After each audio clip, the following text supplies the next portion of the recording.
Democritus of Abdera was a Greek philosopher who lived around 400 BC in northern Greece. Despite the common misconception, Democritus was not the inventor of democracy. That was George Washington. Just kidding. The name is just a coincidence, but what Democritus did come up with was a theory about the universe that eerily resembles the one that we know now to be correct. Along with his mentor Lysippus, Democritus developed the theory of atomism, which is the theory that all matter is made up of tiny little indivisible particles. Much like Empedocles, the inspiration for the theory of atoms was more or less an attempt to prove Parmenides and Zeno wrong. According to the Eleatics, it should be impossible for anything to move because any distance between two places is composed of infinitely divisible smaller distances. Given that we know that things actually do move, Democritus thought this was a problem that needed to be solved, and he theorized that there must actually be a smallest possible distance that anything can move. Think of it like the pixel resolution of the universe. In another departure from Parmenides, Democritus reinstated the idea that there is such a thing as empty space. According to him, everything that exists is made up of atoms, the smallest indivisible building blocks of reality, and apart from atoms there is only void. He agrees with Parmenides that defining things requires you to have something to compare things against, but in Democritus' worldview, this demanded the idea of empty space to define the concept of reality. And even though it sounded very clever to use logical reasoning to arrive at the conclusion that space doesn't exist and there is no movement, Democritus thought that it was more useful to start with what we can observe to be true and work back from there. So Democritus started with what he thought were the uncontroversial facts about reality and took bits and pieces from previous philosophers to try and construct a coherent worldview that works. For example, he took the classical elements from Empedocles and the Ionians and used it as a template for his theory of atoms, that everything in the material world was made up of tiny little indivisible fragments of these four things. He even agreed with Heraclitus about the idea that the human soul was made up of atoms of fire. It's tempting to make the claim that Democritus actually came up with a modern atomic theory over 2,000 years before it was scientifically accepted, but it's important to understand that what Democritus believed about atoms and what scientists now accept aren't really the same thing. He didn't have any theories about electrons or energy levels or any of that kind of thing. He was just using observation and reasoning to come to a conclusion that seemed to follow from the available evidence. But it wasn't for a very long time that scientists came to a similar conclusion separately through mathematics and modern experimentation. And although the truth about atoms is very different in many ways, they decided to keep Democritus' name for them. Democritus therefore left one of the most enduring scientific legacies in human history, and in retrospect it would be more entertaining for us today if instead of atoms he'd called them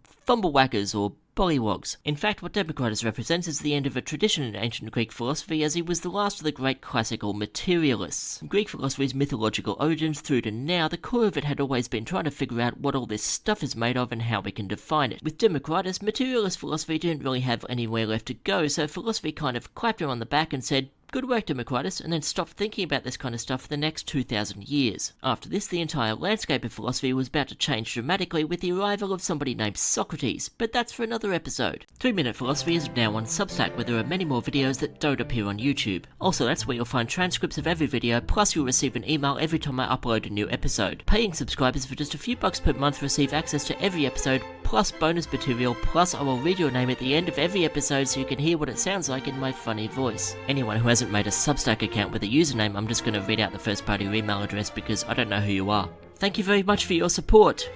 Paul Jarvinen, John Leibel, Steve Black, Tony Saavedra, Stephen Thayer, and Seric8920.